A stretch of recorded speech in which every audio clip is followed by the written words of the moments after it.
Hello and good evening, everyone.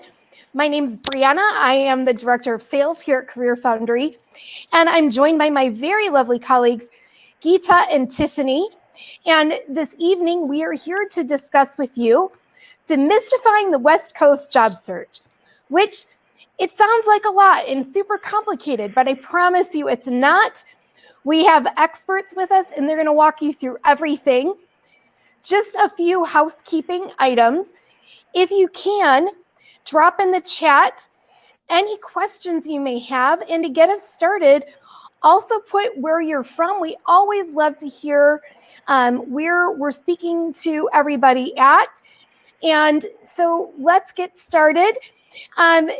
Tiffany, Geeta, tell us a little bit more about demystifying the West Coast job search. Perfect. Thank you so much, Brianna. Welcome, everyone. Thank you. Thank you for joining us today. While you're in there in the chat box, we actually wanted to ask you another question. So go ahead and just throw words at us. The first things that come to your mind in terms of the challenges you've been experiencing with your West Coast job search. And, you know, you can throw as many things at us as you like. Don't be shy. Hi, from San Diego. I'm in Los Angeles, California. Tiffany, where are you? I'm in the greater Seattle area. Hey, Ren. Woo, Seattle in the house. Awesome. Mark has no replies. Oh, hello, Vermont. East Coast. Somebody's very nice. To relocate. I'm a DC native. Awesome. Very cool. Lovely. Oceanside. Wonderful. Oh, good. We got some Bay Area and Florida and Canada. Wow. Welcome. Radio science with applying. Very nice. Yeah. Anything else you want to blurt out about challenges that you've been facing, or even just emotional challenges that you've had applying to the West Coast? Confusion that you may have? We're definitely going to get to some of those things. Absolutely. Absolutely. So I do want to point out we're going to have this agenda so that you know kind of where we're going to talk about, but we're definitely responsive to what you want to say in chat, and then any questions that you have we'll cover at the end.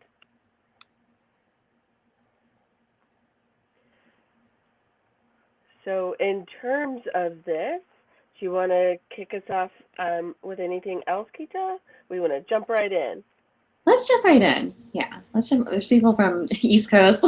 We'll keep it short so you can get to bed on time. Okay. So the first thing we're going to talk about is difficulties in the West Coast job market. Absolutely. We kind of got together and sort of thought about what we wanted to cover, what are some things that might be of interest to you. The first thing that came to our minds had to do with expectations. Like, what should you actually know if you're in the West Coast of the United States, Canada, if you're targeting jobs in this area? So some things that I draw from is because I covered with different boot camps, the LA area, San Francisco, and up here in Seattle. And one thing that came out to me was customization. One person got really in on the students. He's a professional in industry in the LA area, and it was very important to him that people customize even their messages to him on LinkedIn. So you had to be good about customizing different things, and that's a way to let people know that you see them. Like, that's exactly like you meant to talk to them. It's not spam. So customization kind of comes to mind as far as what to expect or what's expected of you on the West Coast. Also, kind of like you've heard the myth, like it's who you know. I think of that as you want to be seen. So you can't be hiding. You can't be like a wallflower. You need to get out to events. You need to talk to people. They need to know what you need, what you offer. Otherwise, they're not going to know that they could reach out to you, quite honestly. Another piece that comes to mind when I think about what the expectations are is you got to be able to tell a good story. And for some reason, as I was preparing for this, I could only think about LA, forgetting the whole time I'm here in the West Coast too. So I'm very much thinking LA, and I'm like, you got to tell a good story. I worked with somebody who was really bummed they got a rejection from a job application, and honestly, she's like, I don't understand it. It was a perfect job. My whole history prepared me for this moment. Like, they should have called me back. I'm like, great, point to where it says that in your resume or cover letter, and she couldn't. So she sort of forgot to tell people the story. So those are some of the things that come to mind. Customizing your messaging, making sure that you're seen and getting out there. We're going to talk about networking later, and then telling the whole story, quite honestly. Those are all really great points, Tiffany. And one thing I want to add, and we'll get into a little bit more detail about this, actually a lot more detail about this later, is cultural fit. It's probably a word you've heard a lot as you've started applying to jobs and interviewing. And if you haven't, that's also something that we'll cover. It's pretty significant here on the West Coast, and we'll give you a lot of information to just demystify them as well. Absolutely. So one of the things that we'd also discussed and talked about, kind of thinking about this, is recognizing some things that maybe you're doing that you could essentially improve on. Some of that could be in working with different job seekers. Sometimes they just want me to tell them what to do, and that is great. Like, I can easily tell you what to do. However, when you do get your next job, essentially the boss is going to want you to bring solutions and not just, ask them to, like, what should I be doing next? So you want to be a little more proactive about that. That's going to impact not just your job search, but sort of like sports. You practice, you play how you practice. You want to start practicing now, bringing in those solutions. Something else that we did notice is essentially applying for lots of different roles, kind of what we call the spray and pray approach. Somebody always tells me at one point in their job search, it's about the numbers. So they try to talk to as many people as possible rather than making each point of contact count. So that would be something else that I would recommend that's a symptom of being worried about this job search. Something else I would also point out is it's good to be prepared, but not to the point of memorizing. Memorizing lines and being a good actor can be great. However, it doesn't always work out well in an interview. Sometimes you sound robotic, and I once worked with somebody, and I interrupted him in the middle of the answer. No, I was just having a conversation, and he had to start his whole answer over again, and it was kind of awkward. So you definitely don't want to be a part of that. Geeta, is there more that you want to add to that bit about? Yeah. I would say just one other thing that comes to mind that we've seen a lot is applicants applying to multiple roles at the same company. So it's almost the inverse of what you were talking about earlier, Tiffany, about contacting as many people in an organization, which is something we'll get to. We'll get to targeting the right people.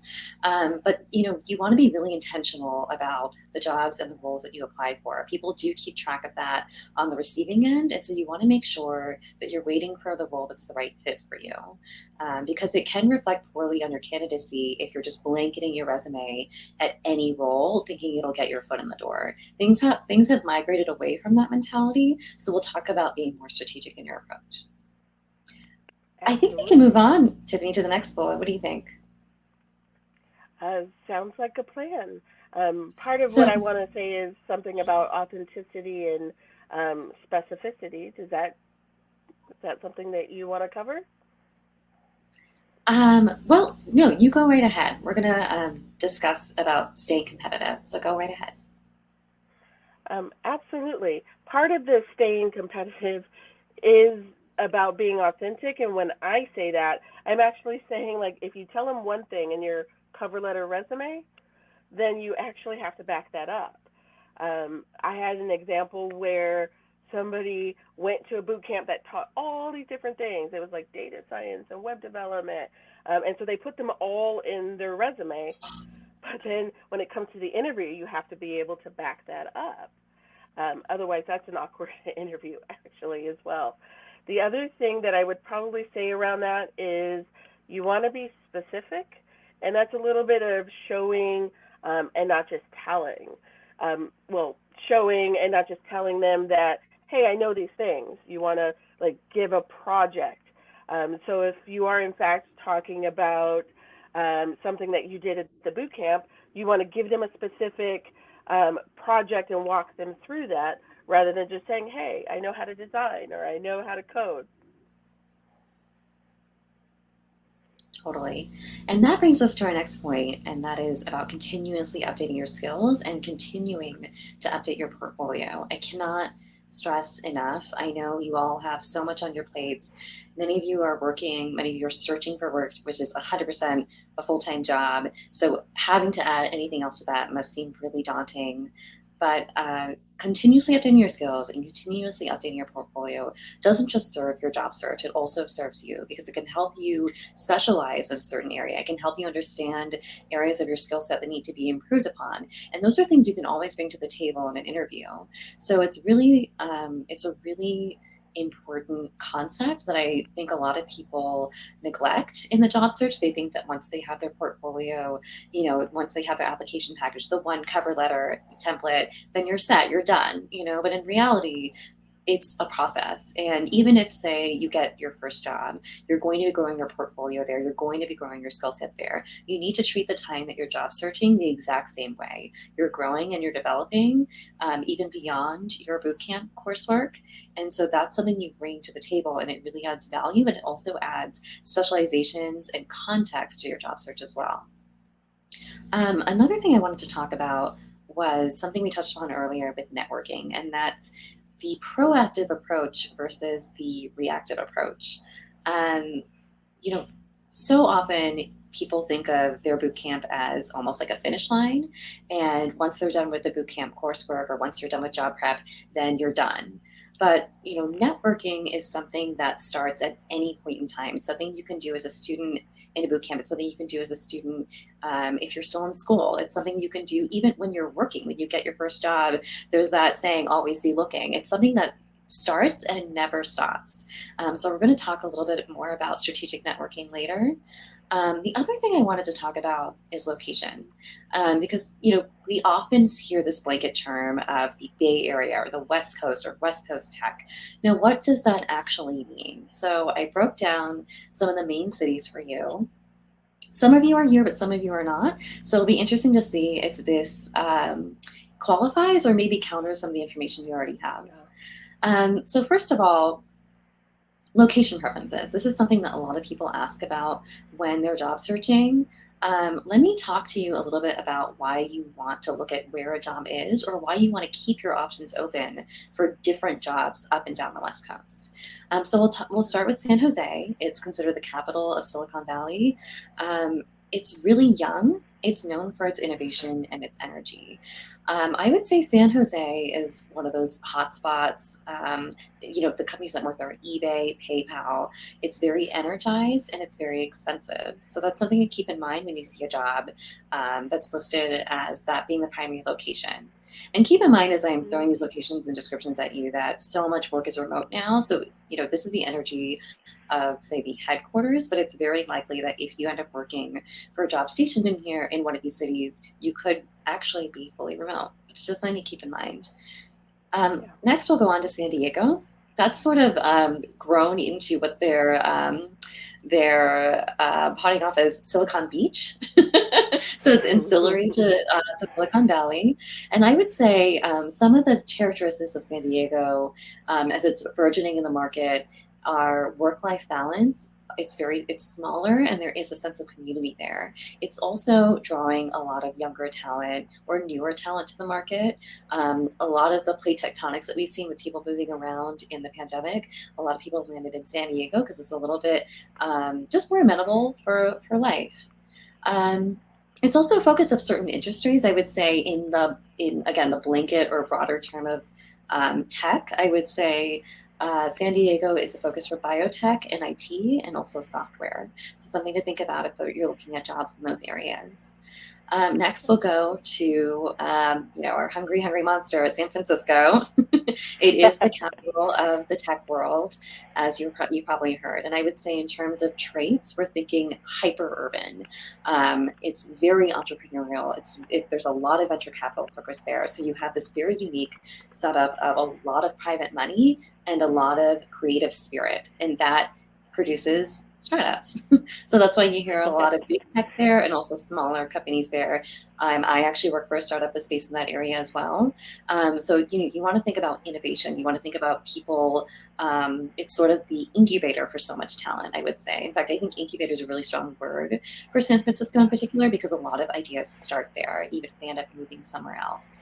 And I would say in terms of demographic, you're looking at a highly competitive area. It's where a lot of people go essentially to get discovered or to start in tech. So you want to make sure that if you're applying to companies focused in or based in San Francisco, that you're matching that demographic. You have that sort of entrepreneurial energy or supportive energy for an entrepreneur, and you're always kind of looking for the next thing. We know a lot of the companies that are, by name, but I'll just name drop a couple: Facebook, any rideshare app, Airbnb, of course, and obviously a lot of startups start there too.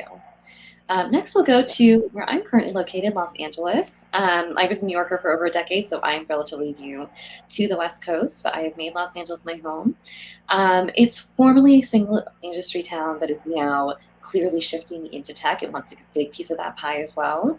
And I would say, in terms of vibe, it's very laid back here. You've got the beach within one direction, the mountains in another. And in terms of industries, I would say, Netflix has moved here, Amazon, any kind of studio, video games and animation as well. So we're thinking like PlayStation, Riot Games, Activision, Blizzard are here. So that, if you have a creative spin on your coding, development, or design career, this could be a really strong market for you.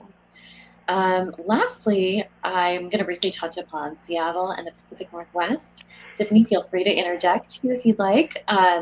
It's grown into, obviously it had a very storied beginning because of Microsoft, but it's grown significantly since then. It's clearly become a STEM capital. So, if you're looking into engineering, if you're looking into science, those industries, I would definitely focus your attentions or your sights on the Pacific Northwest.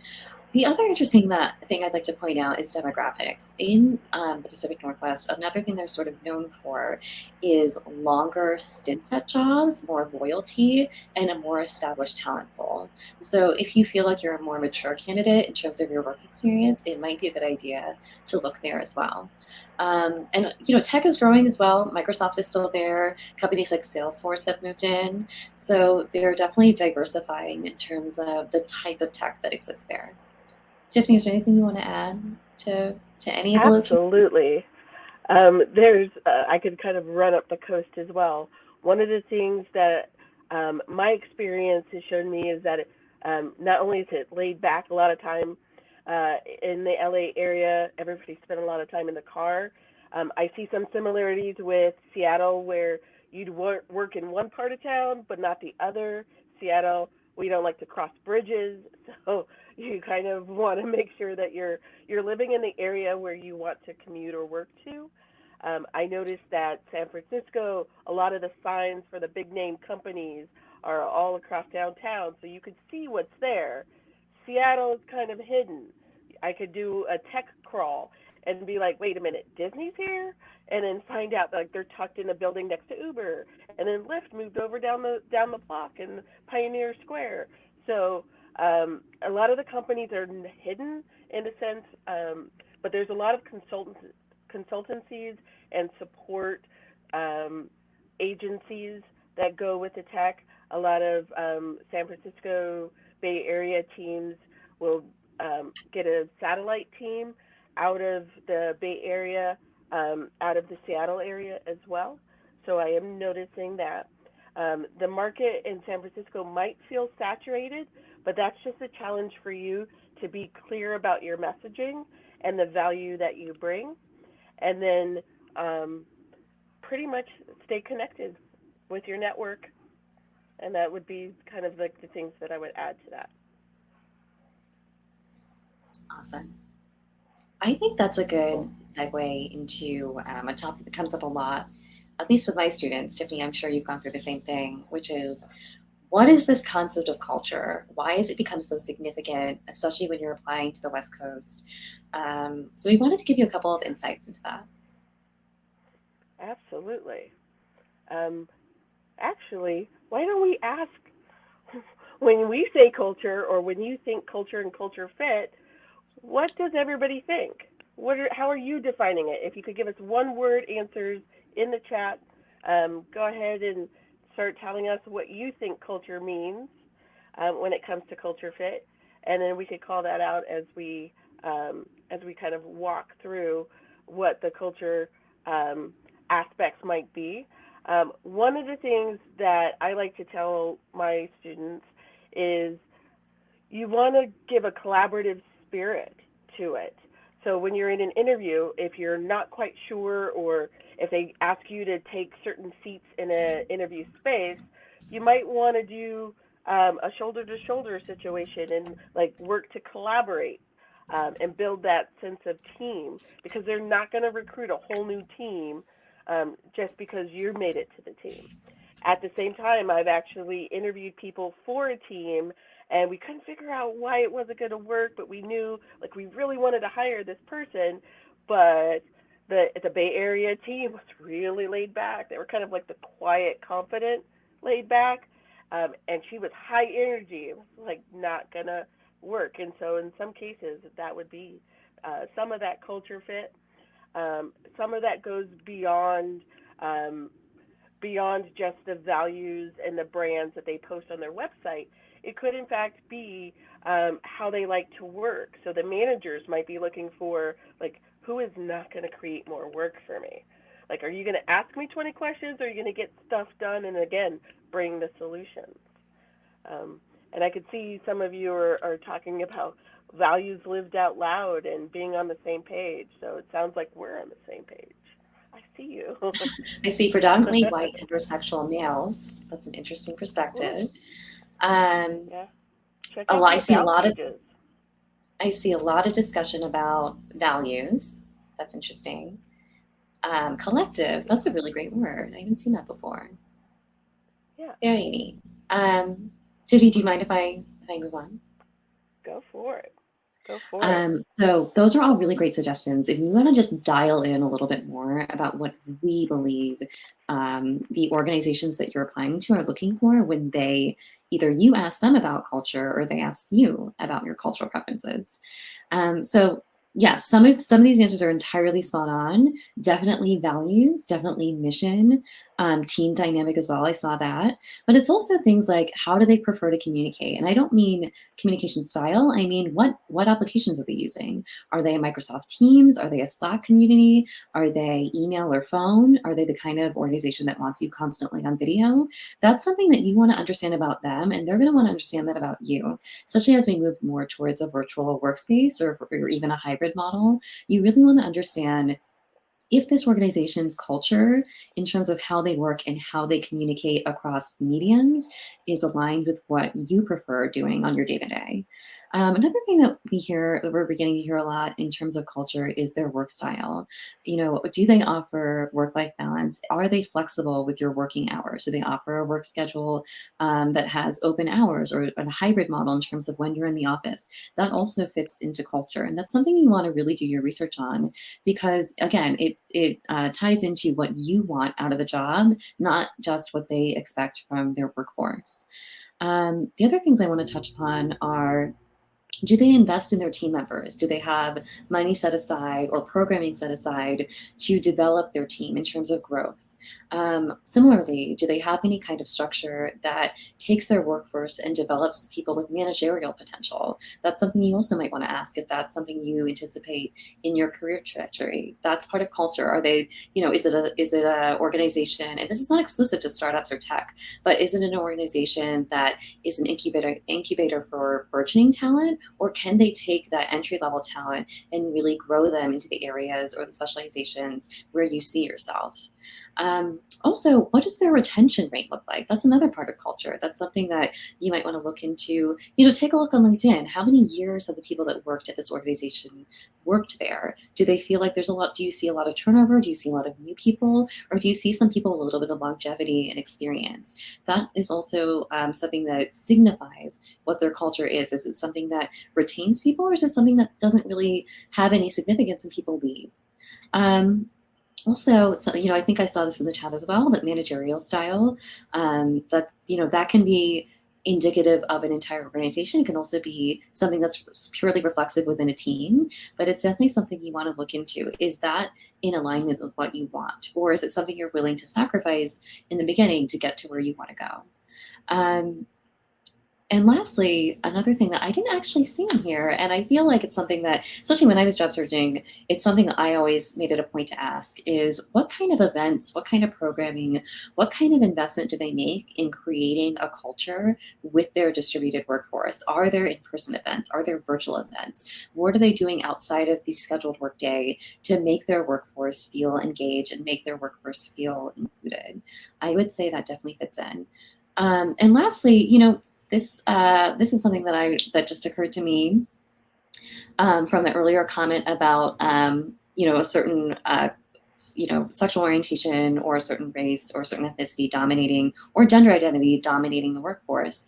One of the things that a lot of companies are looking to do right now is really articulate diversity and inclusion as a priority. But to that end, do your research. Find out if that's something that they're actually translating into action, or if it's something that they're just throwing up in their job description. Diversity and inclusion is incredibly important to us. If that's important to you, ask them what initiatives they take, and ask them about workforce statistics, ask them what they do to glean or develop diverse talent. That's something that you want to pursue.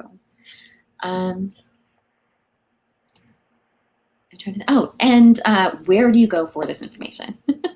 That's definitely something I want to give to you if it's not something you already know.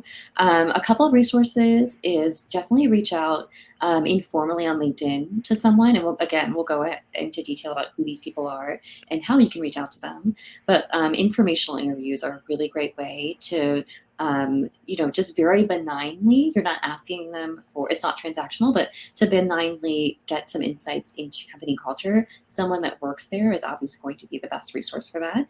But supposing you don't have any connections there, where else can you look? Look online, obviously. You can look at their social media. A lot of companies now do have a presence outside of, LinkedIn and their company website. They're on social media. They're on Twitter. They're on they're on Instagram. They're on Facebook. Just because of the nature of the last year, they're really trying to amplify their culture through their online presence. So look for consistency there and look for their messaging there. Where else? Often they have an about page either on their website or LinkedIn, and they'll usually add some details about cultural fit there. Also, it's, I mentioned this earlier, it's something you can ask if you do have the opportunity to interview with them. It's always a question that people are open to receiving. And one piece of advice I'll give you is that you can ask it more than once. It's something that people forget, I think. It's something they might ask the recruiting coordinator, the recruiter at the outset. But if I were you and you were moving through the pipeline and you had an interview, say, with the hiring manager, and at a different point in time, you had an interview with someone that you would work, a different stakeholder, someone outside of your intrinsic team, I would ask that question every step of the way. If it's something that's really important to you, get as many perspectives and as many answers about that question as you can. Which brings us, actually, Tiffany, do you want to go ahead and talk about some of the other, people were still dropping things into the chat. Is there anything else you wanted to address there? Yeah, I did want to say definitely checking out the Facebook page, because candid pictures are usually shared there with the company. And also definitely checking out the About page to even see what the leadership team looks like based on the comments.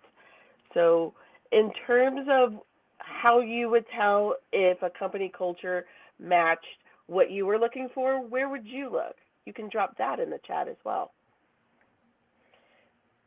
And then from there, we can talk a little bit more about networking. Sure. Yeah, let's come back to cultural fit because there's a lot of questions in here, and we'll move on to networking for now. Okay. So one of the things we talked about earlier is proactive versus reactive networking. A lot of people, or a lot of my students, I also used to work as a recruiter, a lot of the networking activity that I had seen in my career and that I continue to see is, reactive. It's like a job has been open, you reach out to people or you ask around, you try to find someone that works at the company, and you try to get your foot in the door, you try to get a connection. But from a recruiter's perspective, or recruiting department's perspective, let me just paint a little picture for you. You open up your job board, you go live with a job.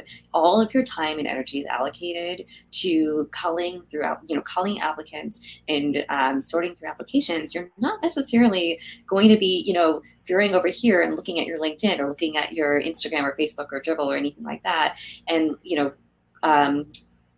pulling through, people asking to connect with you. So that's a reactive approach. What you want to be doing is networking. The way I frame it is before the job even exists. So that's where specificity around understanding company culture, understanding these companies, understanding the market, and understanding what you're bringing to the table and where you think it'll most be valued. That's where that comes to play, because you can be really intentional with your networking, so you're not blanketing LinkedIn, connection messages or Facebook messages or wherever you're meeting with these people. You're not blanketing them around just because you want a job. You're really targeting who you're talking to so that you are bringing them value, which is something we'll get into later. Also, another thing is, who are the hiring team? A lot of times my students ask me, I want to, there's a task and job prep, you want to network, who are you supposed to network with? So I want to break down what's known as the hiring team for you, because it can be a little bit different depending on where you're located. Here on the West Coast, there's typically a recruiting department or a talent acquisition team, and that consists of a couple people.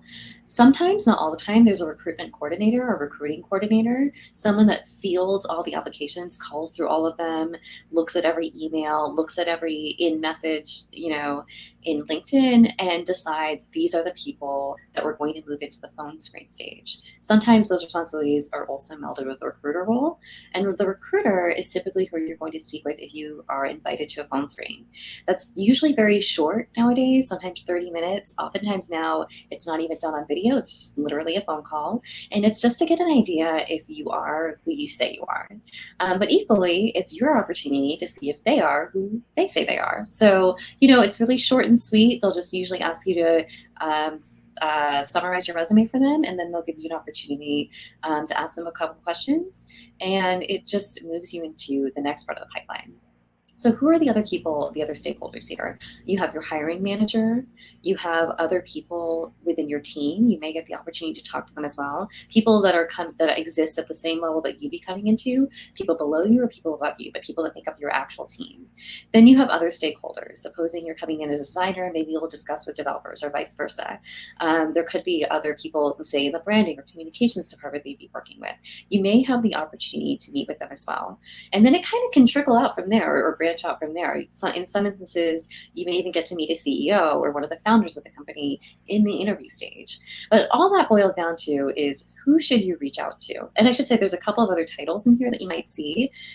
One is HR business partner. That's usually someone that negotiates with the hiring manager and maybe even have a touch on the candidates around what your expectations, what the organization's expectations for the role are.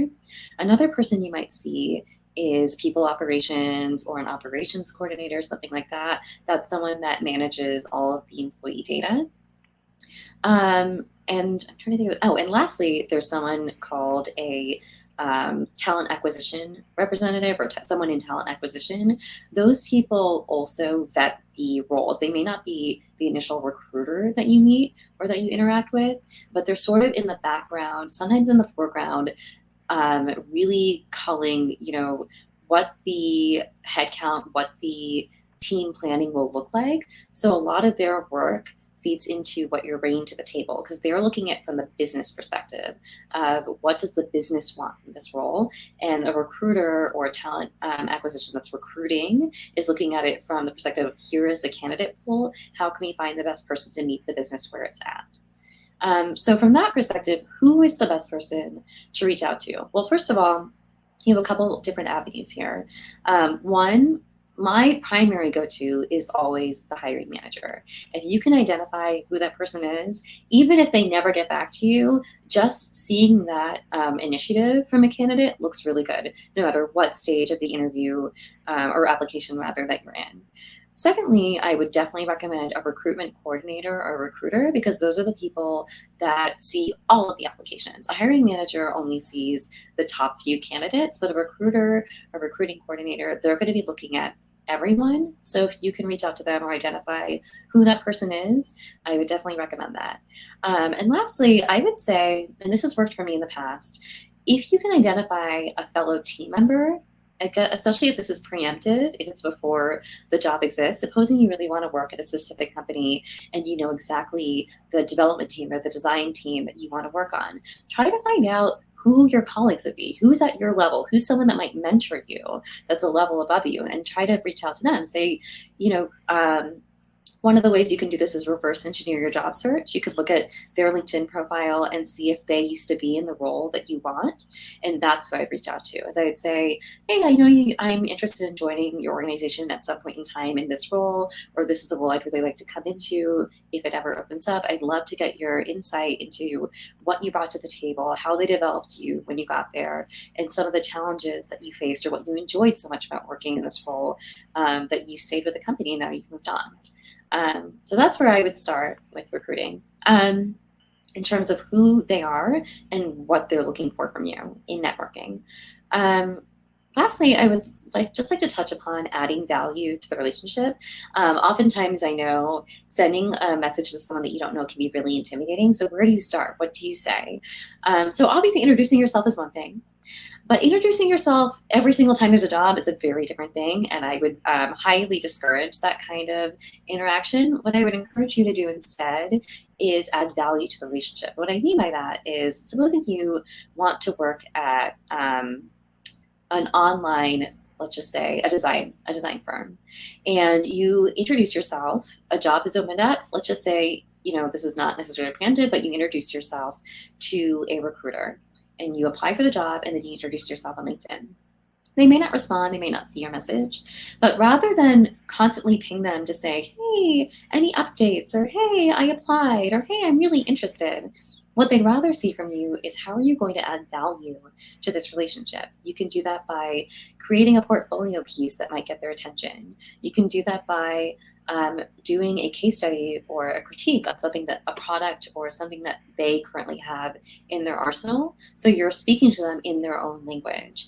You can also do that by adding to your portfolio in ways that inspire you, independent of this company, and letting them know that you have a new piece. But again, you're adding value to the relationship. So you're not just reaching out because you want something from them, you're reaching out because you have something of value to offer them. Yeah, I think I could add to that. In terms of following up, now there is a wonderful video on YouTube called Networking for Those Who Hate Networking. If you're introverted and shy like me, great ideas. It involves doing research ahead of time so that you can go in and target exactly the people that you want to talk to at an event.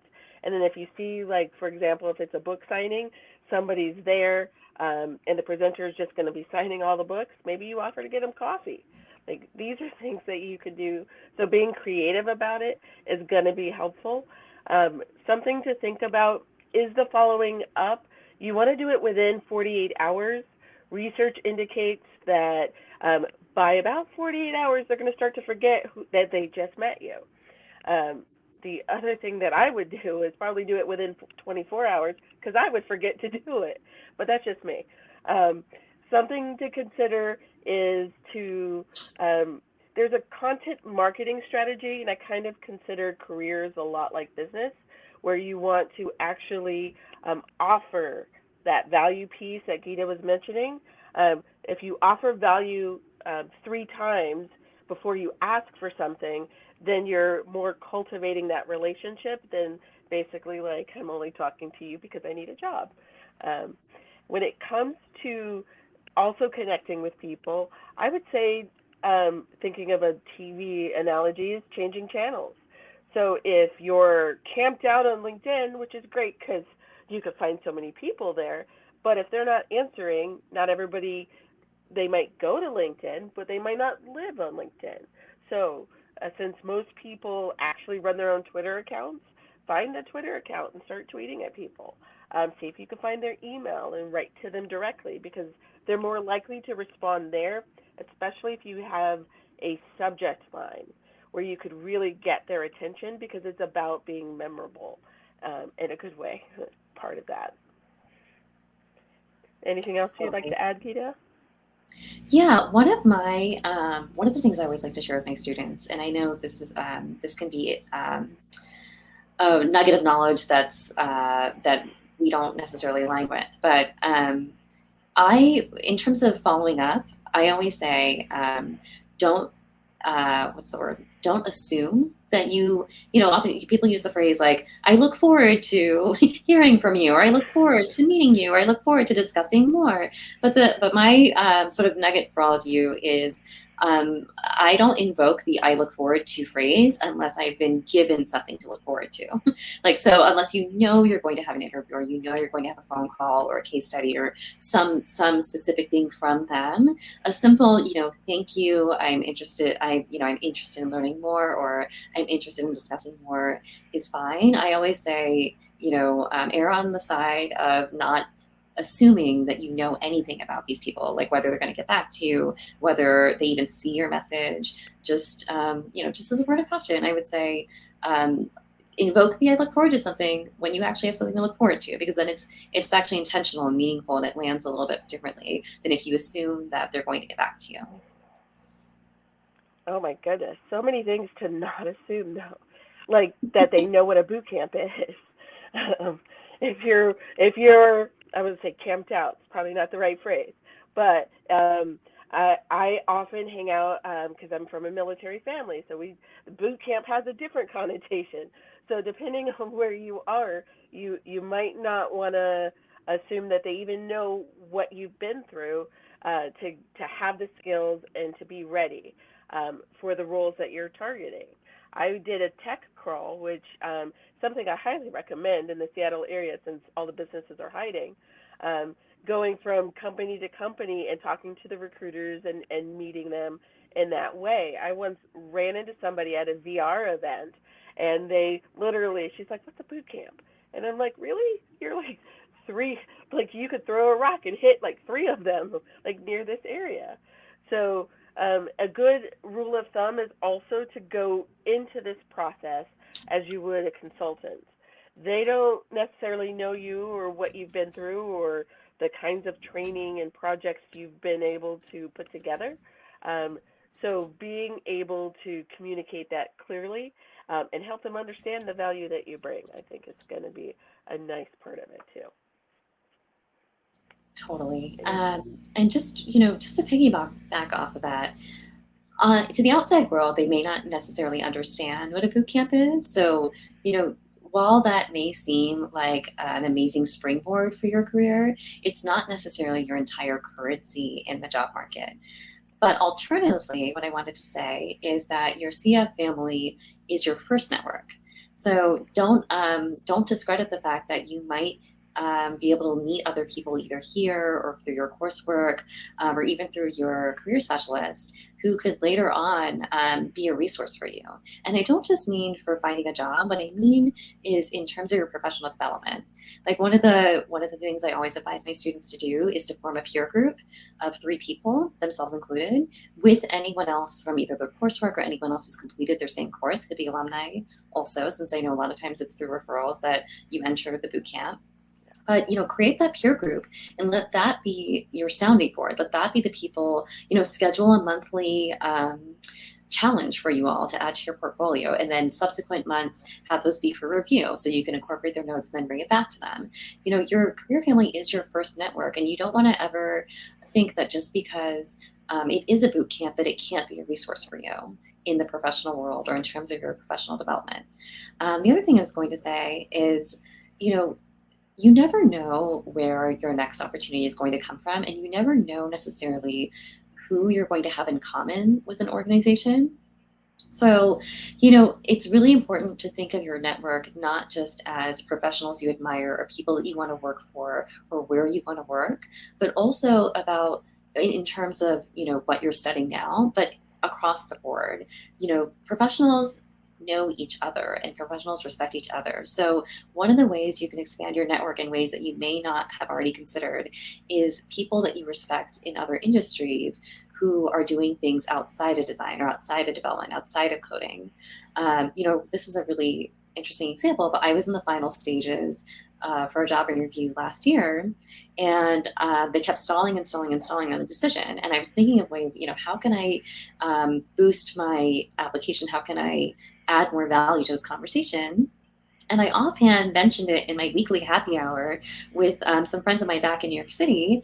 And it turns out that one of my very best friends interfaces with this company on a regular basis, interfaces with their executives pretty much every single day. I had no idea he worked in that particular industry. In a little bit of a different vertical, but he knew all of the higher ups in that industry. And so he offered to write me a referral. And so he wrote a letter to the recruiter that she could easily share with the hiring manager that just further exemplified why he felt I would be a great fit for the role. So you never know who in your current network or who in networks outside of these industries are going to help you get to where you want to go. Absolutely. I say it's time for questions. I agree. Nice. Let's see, what's the So best way to do this? we have a bunch. We have like three. So if you've decided that you have some questions that you haven't yet posted, now's your chance. I know that they've been added to, but I see over from our presenter's view that a first question that we have for culture fit. It can feel like a smokescreen? How do you determine whether it's a matter of culture or conformity? Ooh. Do you want to start off with that one, Geeta, or do you?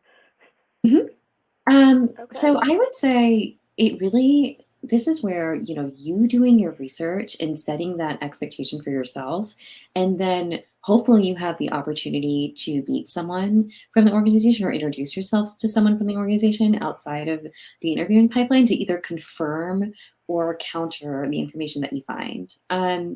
I don't, you know, when I think of culture, I would say if it's specific enough to an organization, you're not actually going to see conformity because culture is ingrained in the people that work there and it's exemplified by the people that work there. I would think that, you know, when I say conformity, and Tiffany, I'd be curious to hear your thoughts on this. I think conformity exists where there's a little defined culture or where a culture doesn't exactly exist or hasn't been fleshed out or specified enough, because then people are just conforming to, you know, what they think, you know, a vague idea. But when I think of culture that's specific, um, for example, if there's a company that really prides itself on the fact that they all hang out outside of the office, whether it's virtually or in person, I think you can get that temperature. I think you can get that pulse from either their photos on Facebook, their social media feeds, when you speak to them, what kind of programming they get excited about, what kind of swag they send out, things like that. You know, how they engage and interact with each other. I think you can see that. Tiffany, do you have anything to Yeah. add? Um, yeah. I think you can ask questions. Like I would check sites like Glassdoor, Indeed, where people will leave some reviews, and you'll find out a lot of stuff about them. This is a great opportunity to do informational interviews where you could actually talk to people, but I would recommend asking open-ended, maybe situational questions so that you can tell, like, do they really hang out? Or how do they celebrate anniversaries or something of that nature, as opposed to asking, what do you think of culture, or what's your favorite part of working here, kind of a thing. And that way you get more to, like, okay, so is this a smokescreen? And you could suss it out for yourself. Totally. Another thing that I like to ask, and this sort of addresses another question that came in about what would a hiring manager say if you ask about culture? There's two questions I like to ask on an interview. One is, how have you seen the culture of this organization develop as the organization has scaled? So can you give me a little bit of a sense of what it was like originally and how it's grown over time? And then the second question that I ask, especially nowadays, is how did your culture adapt in the pandemic? How did you translate the culture when teams went remote? How do you balance the people that are coming back to the office or currently work in an office? How do you balance that culture with the people who remain distributed? So you're getting hard answers instead of just, oh, we really like working here. Oh, we're really entrepreneurial, or we have a great product or something. You're getting hard answers around what actions do they take? What engagement do they do? What are they doing that's innovative that you may not be aware of or that may not be visible to you from the outside? What are they doing internally to make the culture something tangible? Yeah. I will add a point to note is how big the company is, because startups, I find right around 50 people, once they hit 50, the culture shifts and it feels like you're like riding the waves, sort of like at the beach. Like all the waves are coming in and everything shifts because they're constantly growing and it's really fast at that point. And then they start to solidify, and then they might get an HR person and then get a process. So no matter what culture is in the beginning, it's going to shift and change and evolve as different people come into the company as well. Kind of in there. That's true. And everyone is an ambassador of a company's culture. And so you could flip it. Instead of asking them, can you define the culture? Can you describe the culture? You could say, what would I contribute to the culture? Or how would I be an ambassador to the company culture in this role? Or, in this organization? Let me see if there's anything else. Tiffany, do you want to field? There's a great question here about how to describe a boot camp. I feel like that's really up your alley. Do you want to take that one? Yeah, I could totally take that one. It depends on who you're talking to, though, also. So if I recall correctly, I worked with somebody who didn't feel like the word boot camp would settle well with people in the Midwest. Like there's certain culture where the word boot camp might trigger different things. So what you might do is, especially nowadays for groups like CareerFoundry, say you did online training, you did remote, emphasizing the remote piece, I think is a great selling point right now because we're all going to be here a while. There's that. Intensive training, project-based. These are phrases I would probably use when I describe it. And I would start off by talking about the projects that you worked on. That way it's about what you do and not about where you learned how to do it. 100%. Yeah, I would say focus on the skills that you initially developed in your training program or your remote training, and then use that as a pivot to then say, and either I really hope to further develop these skills in my next role, or here are some examples of work that I've done in my portfolio, or here are some examples of work that I've started. And this is where, keeping your portfolio up to date and constantly, it's always a work in progress. It's never finished. This is where you can pull really strong examples about how, your professional value doesn't exist purely because you went to a boot camp and received a certificate, because that value may not translate in the working world. It's really about the skills that you initially gained here and how you're using them, how those are manifesting, and how you're growing them outside of any learning program. This is an interesting question. Indicators that a company has a toxic environment. Yes, that's a really good call out, because no matter how lucrative or how interesting a job or role looks, I would stay clear away from it if you can. If you sense any kind of toxicity in that working environment, there's a couple places you can look for that. One is Glassdoor. You'll often see that kind of honest negative feedback there.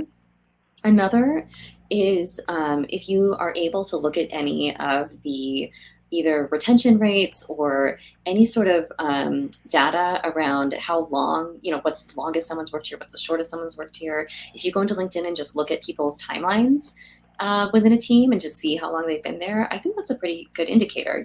If you, for example, I mean, Tiffany, I don't know if you do this, but this is something that I do. When I track jobs, I never delete a job. I just keep it in my tracker because then I can see, oh, are they rehiring 6 months later for the same role after it was already filled?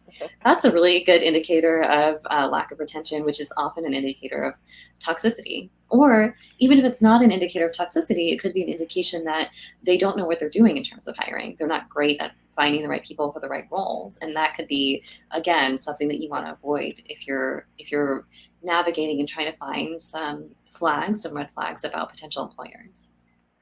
Ooh, retention rate is a good question. Like, what happened to the last person that had this role? That would be one of those ways you can get at it. Somebody put in chat something about not micromanaging. Like, that's the culture they want to be a part of.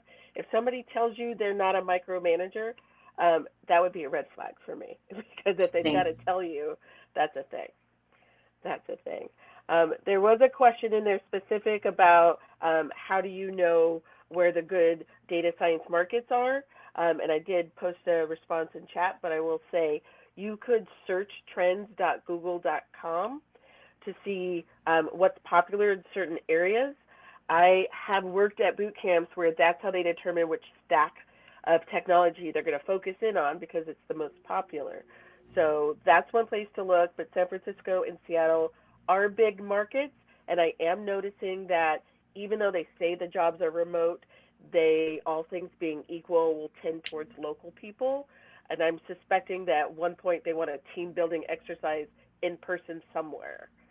So there's that. I saw a really interesting question here about networking in a city that you don't currently live in. Honestly, I would say the odds are in your favor right now because everything is distributed, everything is remote. Here in Los Angeles, we're back in, I feel like we're heading towards another lockdown. So I would say, be honest about where you're located, but, go on LinkedIn, look at the organizations that are there, reach out to professionals. You can go and do Boolean searches yourself in LinkedIn and say, like, I want to find other UX designers in this particular city at this, junior designers or entry level or something. Like, find other people who would be your consort or your cohort, who would be your network if you were here, if you were able to go in person.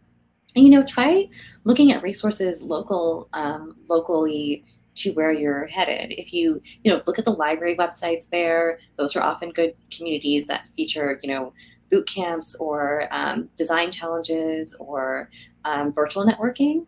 And, just take a look and see what you can find either virtually in person in terms of like, the temperature of what's happening there. Are there a lot of activities? If there's not, look for people on Facebook, look for people on Dribbble, look for people on Instagram. And it doesn't even necessarily have to be people who you want to work with professionally. It could be just people that you want to get to know, but that's a really good way to branch out and start a network before you even physically land there. And I would say everyone's open because everyone's door is open to that because, everyone's kind of stuck in place right now.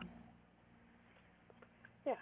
And our last question for the evening, it's focused on entry-level and career transitioning candidates, not having a lot of leverage where they could in the hiring process. So what are some good strategies for negotiating vacation time?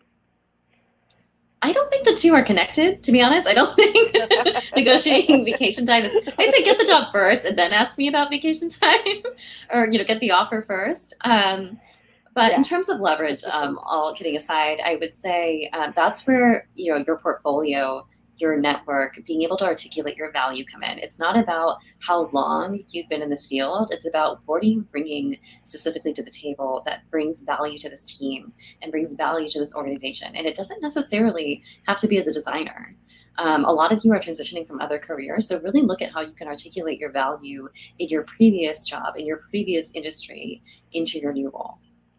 And I think we have to end there. Sorry, Tiffany, did you? I did, but if we have to end there, 2 words, research and reason. Give them the research why you deserve more money, and then give them the reason for it, and then ask for more PTO. Boom. All right, well, thank you so much, Geeta and Tiffany, for joining this evening. That's it from all of us. If you have any questions after this and you are not a current student with CareerFoundry, please feel free to book a call with us. If you are curious about UX, UI, web development, or data analytics, we would love to help you. Have a lovely evening. Take care of yourselves. Today is July 21st, 2021. It is the only one you will ever have. Make it as good as you can. Take care, everyone. Bye-bye. Bye.